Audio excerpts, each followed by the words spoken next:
sa po, eto, nagkasakit yung mga yung ibang bahagi. Eto po. Ang nangyari daw dito, sabi ni tatay, naglagay sila ng pataba, then nagpatubig sila. Kinabukasan, umulan pa. Sobrang lamig, yun yung sinasabi niya naging dahilan. Kaya naglagtang po yung kanyang mga dahon. Ibig sabihin daw po nito, hindi nalalaki yung kanyang laman. Hanggang ganyan na lang. So ito, isang hilera to, halos wala pang 1/4 yung maganda. Maganda ay napektuhan na sakit hanggang doon. So mga ilang puno lang yung magandang asik o yung magandang bunga. At saka sa talagaan po ng presyuhan ngayon, sabi doon sa mga nag-comment, na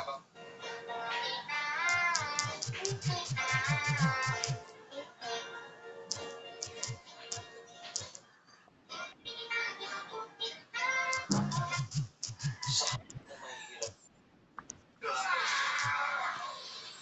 Kita 5% ng paghinaan.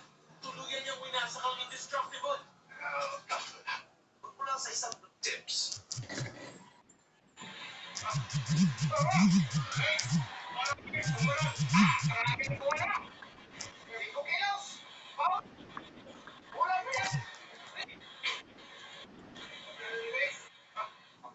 Para po sa mga kababayan po natin, ang posisyon po ng Iglesia ni Cristo ay ito.